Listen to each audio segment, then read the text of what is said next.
There's nothing like a good catch up with a friend, especially one with a good story. Heck, a good book to share. In part two of my chat with media personality and author Ciku Muiruri, we talk about her brilliant book, Love is But a Dream, and Kenyan radio. So, has Kenyan radio stepped up? There's a big problem. In fact, I can honestly not tell you the last time I listened to the radio. I don't even know who's who, where there. I have no clue. Like there's nothing engaging at all. There's nothing that would actually make me want to switch on. Yeah. There's nobody who's telling you anything that's going to actually make your life better tomorrow or in the next minute or in the next second. And that's a problem. That's a very big problem. I think that there's a big gap in radio that should be filled by somebody. Right. I always feel like everyone is just with people stations today are still stuck in 2000. Remember when we kicked off at Kiss and it was just this magnificent creature. And I feel like the template is still the same. Nobody has stepped up. No one has made us think, oh, if you thought Kiss was it. I still feel like everyone went and borrowed the same playbook and repeated, copied, pasted, copied. How are you even still using jingles that you used 20 years ago? Like how? That's just the height of laziness. Yeah. Everything needs to be refreshed. You're talking to a whole bunch of new people with exactly interests than we had. And even life experiences. Exactly. People are more conscientious now. People care about things that we didn't necessarily care about 20 years ago. Things have changed. Yeah. So you can't be doing the same thing that you were doing 20 years ago. That's true. That's just lazy. I know. I get that. I hear it, especially when I hear presenters. I remember there was a virtue to preparing ahead of time before you go on air, to making that connection with your listeners. But every time I'm listening, you can tell the people who tried to do a little bit of homework before, and you can tell they're winging it as I go, and I'm making this as I go, and I'm so magnificent, this has got to work. So pushing and pushing. Yeah, but you see also when we got into radio, there was professional people who were running everything and making sure that the output was amazing. Yeah. And then as the years rolled by, radio became less of hiring people who know what they're doing and more about, everybody wants to be a radio presenter, everybody wants to be a PC, everybody wants to whatever. So as long as you know somebody, basically radio is being run how Kenya is run, Mutu wetu or whatever. Just get someone Karela from I don't know where and put him there and then expect amazing things to happen. They're not going to happen. It doesn't work like that. If you go to if you can be able to go to ad agencies and go to the government, because the government spends a lot of money on media, and a guy there somewhere who's going to make sure you get a few checks out, then you can say you are running a successful radio station because you're making money. So then you don't care too much about the output. That's why it sounds so mediocre. That's why it sounds terrible. That's basically the whole tragedy of our lives and this country, is that the end goal, I don't think, for a lot of people in the media is to make lives better for people. If you start from that premise, if you don't just start from profit, then your output would be amazing and it would be different. That's and true. Then let the money come, because it will come, But if you just start from the money first, then obviously you don't want to hire professionals because they'll cost too much. You want to cut corners here, there. And you hear it. They're not necessarily passionate about what they're doing. It's just that when they were younger, they used to hear people on the radio and they'll be like, oh, these guys have a good life. They drive nice cars. They do this. Even me, I want to be a presenter. Not because you're good at it or you have a passion. You want what someone else has. Yeah. Yeah, you just think that that's just an easy way of making some chum, so you go. Yeah. But how about the fact that anything that you're good at, whatever your purpose is on this earth, will be easy. And that's what you should be doing. That's what you should be exploring. You should be finding out why you're here. not everybody was born to be a radio presenter. No, that's for sure. I hear them every day, and that's for sure. I'm not being mean. I'm just saying it. Dear John, you are not meant to be a radio presenter. I hope there are no presenters, by the way, called John. I'm not, dear John is an expression. No, it is. You see, you even have to explain that. I know, I have to explain that because then somebody is going to be like, you're just talking about me. Oh my gosh, Ciku, this is too fun. But looking ahead, you've just made mention of radio and compared it with the situation in Kenya. Online, you're very vocal about what you think about the politics of the land. One of the things I don't really weigh in a lot on online, especially, is what I think about the political side. Why is that? Why are you very, very, very, very silent about that? And I know you have strong views. Very strong. I think very shocking views. If people really see this, they'll be like, hey, who is this? Why don't you like to express yourself in terms of politics? In terms of politics, I find politics such muddy waters because the people who run for office, people I've known in the past, and then they ran for office for whatever positions. And then afterwards, I couldn't tell you who these people were. They became these different, they looked like the people I knew, but they weren't the people I knew. I would see through their actions, through their words, and I'd ask myself, if this animal can change a human being so totally, why am I going to court it and bait it and taunt it? It's going to swallow me alive, But I understand politics is in everything, Ciku. I get that completely. I do. But I just feel, are we as a nation ready to be critical and to hear critical thought? Because anytime you put some of the things that you put on, the conversations will always boil down to, unatukana mtu wetu, kwa nini uko hapa ukizungumza juu ya mtu wetu? Meanwhile, the person who's telling you that you're attacking their people, if I look at their profile, my goodness, maybe perhaps this person shouldn't even be mentioning this person because they've done nothing for them. They will never interact with them. They will never acknowledge them. They're worlds apart. But you're here defending someone who's done nothing for you. And that's what scares me about the politics of this land. Why are you not afraid? But then it's because social media, first of all, doesn't have a lot of people out there are not expressing their opinion.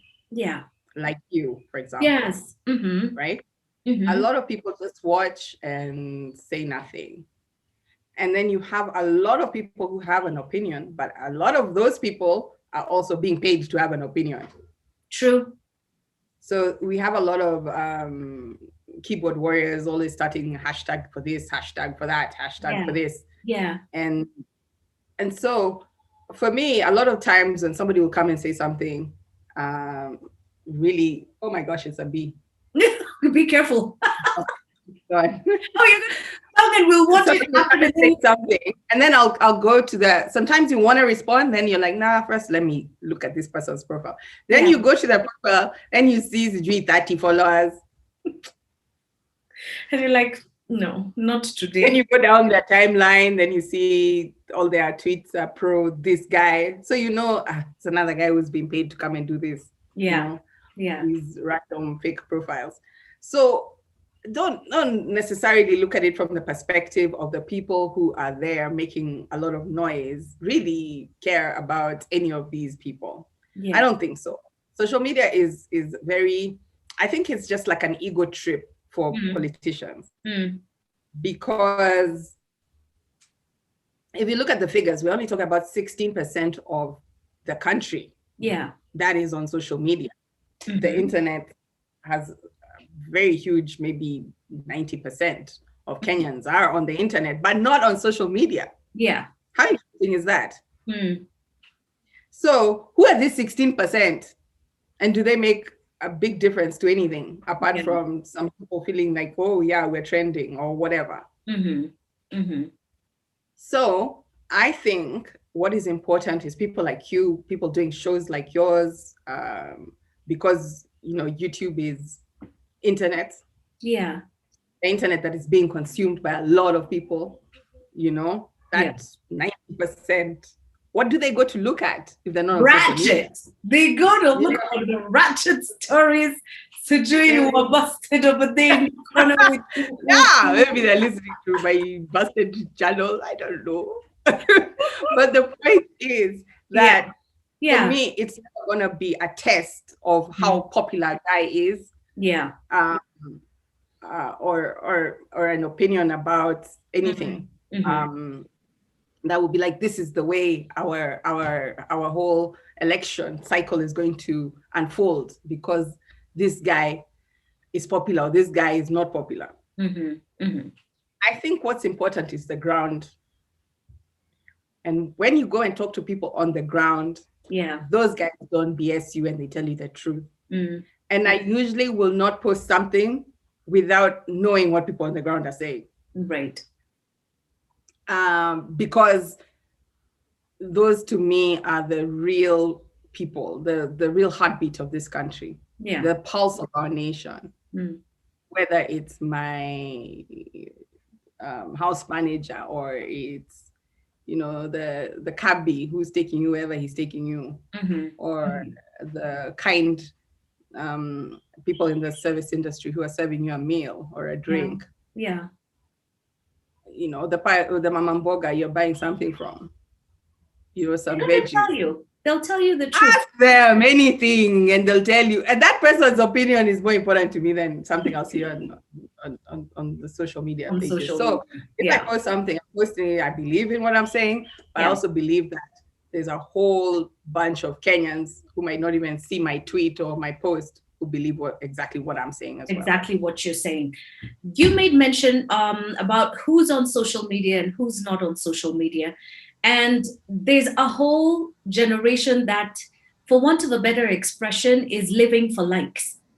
It's about, I'm going to post this so then I can get likes. And if I don't get likes on something, then it means I need to do this again. And if I don't do it and I get what I'm looking for, then my life is over. Living for likes and the pressure that brings with it. What you got to say about that, girl? What I got to say about that is, the one person who likes your post is the one person who's going to change your life. Oh.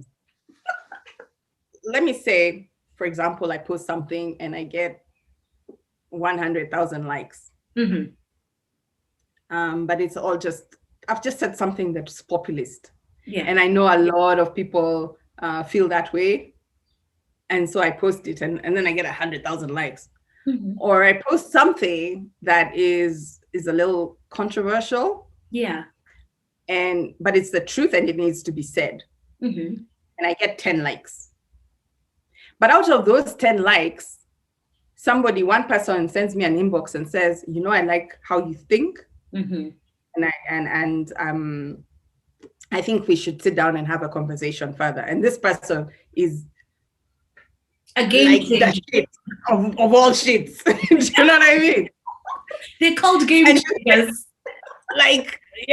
Oh my God, are you really trying to talk to me? Yes. Tell me, are you better off with the 100,000 likes or the 10 likes? You're better off with the 10 likes any day. Yeah. Because the 10 likes, I like how you said it. The 10 likes, it's the one like that changes your life. So this just one person needs to see that and say, okay, I think I can work with her. I think I like her. Yeah. That's it. And your life changes. But again, here we are. We've gone full circle and we've gone back to the beginning of our conversation, which was, it's all about how we've been brought up. We are all looking for love in one way or the other. We have an understanding of what it means to love someone or to respect someone. And it's stuff that's been taught to us along the way. And social media, I think Kanye said in a song, Pablo, and he said, we're crowdsourcing the internet for self-esteem because we're looking for our likes online, because in your circle, you're not getting along with your people, you're not in a relationship, so you're going online to find people to like what you're posting so you feel better about yourself. I think we've gone back to the beginning about understanding what love is and how we've been brought up, but there's one person who needs to love you most, and you've got to love yourself. To just love yourself. What does that mean to you? Self-love. Self-love. Actually, there's something I saw the other day. I think I sent it to you. Yeah. And it said, if you believe that there's someone who has hurt you more than yourself, then you're lying to yourself. Yeah. Truer words were never spoken. Nobody in this world who has hurt you more than you've hurt yourself. Whether it's lack of self-belief, whether it's sabotaging yourself in some shape, form, or size when everything that you ever wanted was right in front of you and you found a way of messing it up. Whether it was just not going after your dreams because, of fear or what will society think. Yeah. Whatever it is, whatever causes us the deepest pain, we've caused ourselves. Yeah. And then other people come into our lives and then they do this or do that. And then we're like, this person is bad and I'll never talk to them again. I'll never forgive them. How about yourself? Do you forgive yourself for all the things that you've done to yourself? I think that's self-love is actually taking a good look at your person and acknowledging the hurts that you have caused yourself, forgiving yourself and saying it's okay. Now that I've identified that this is the place where I was messing up, I'm going to do better next time. Yeah. You've defined it so beautifully and simply. Forgive yourself. Especially forgiving yourself. The people who are carrying hurts and sins committed against self for years and years and years. And even God already forgave you and forgot about them, but you still carry them.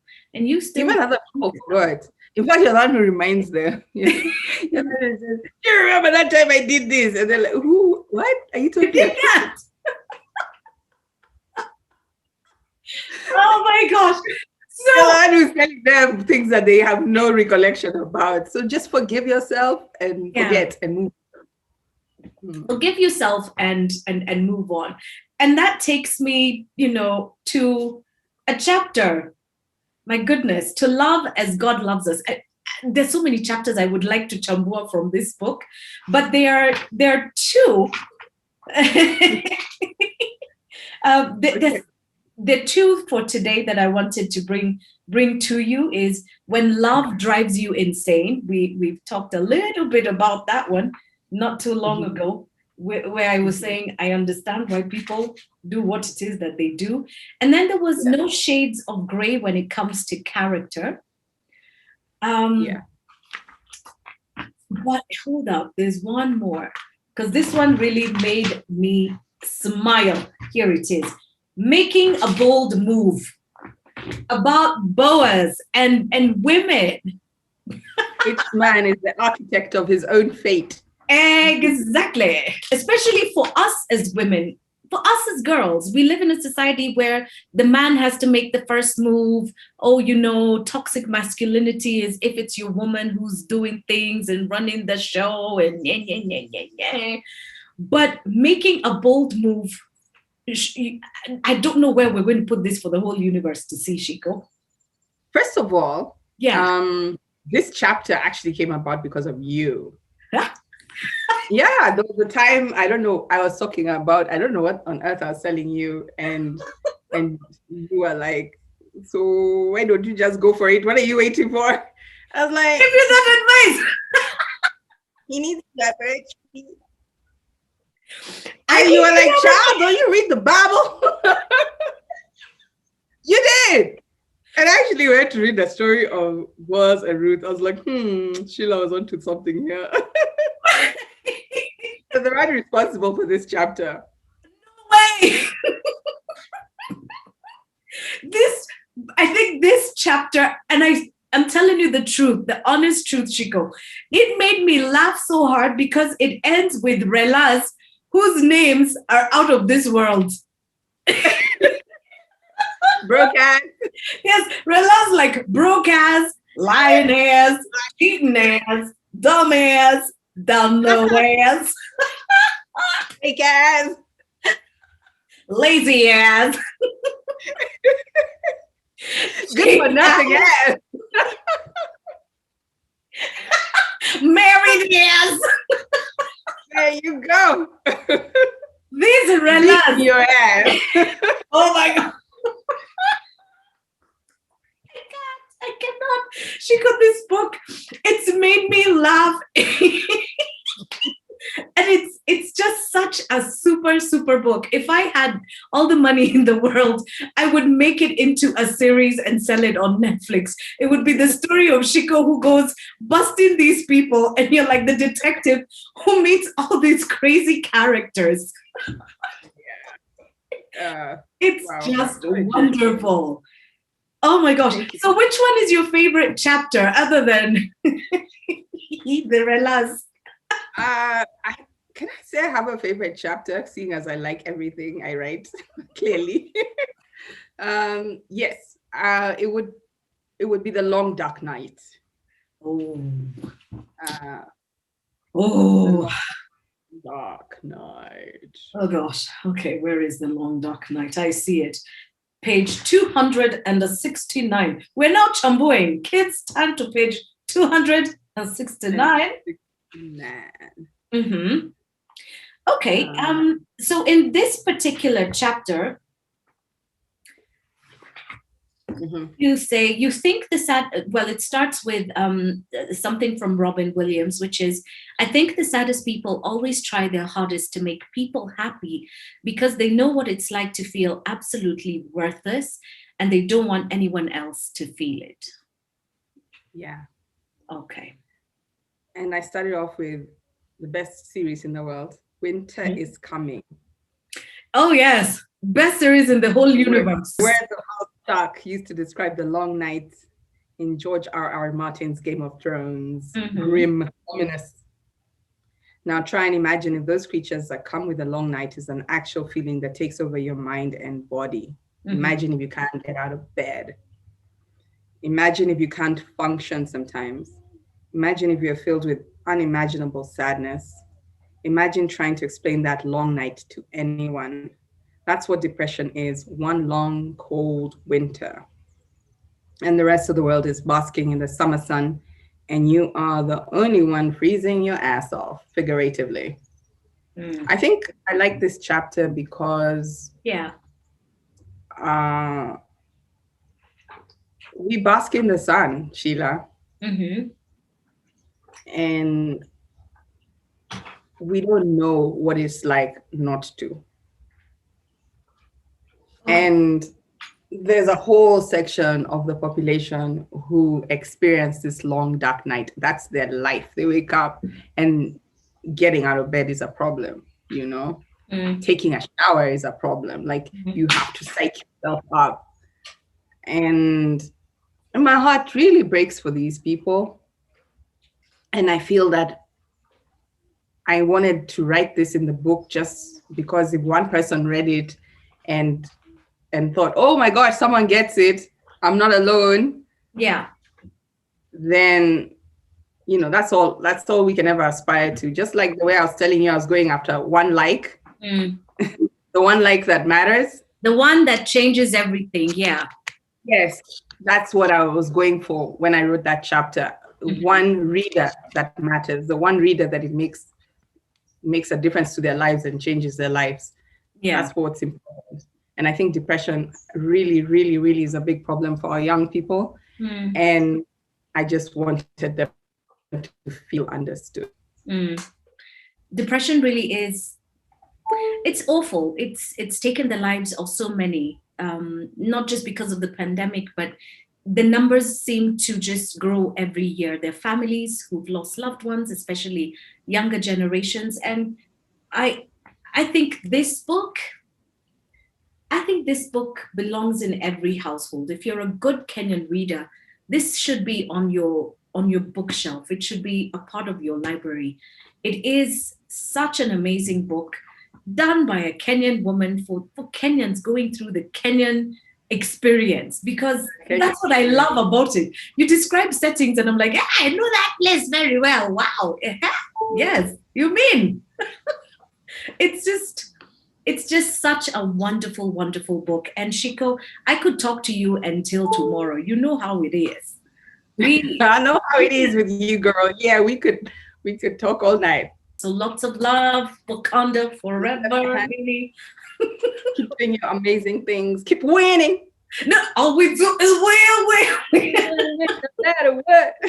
Soundtrack. Well, 2021, here we are. So yes, let's do this. For sure.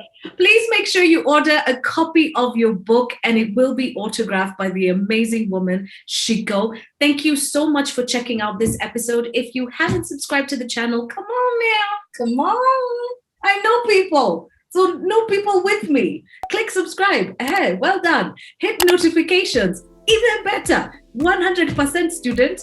And then next week, we catch up for yet another episode of Sheila Lives Out Loud. Until then, live out loud in all that you do and get your copy of Love is But a Dream. Bye.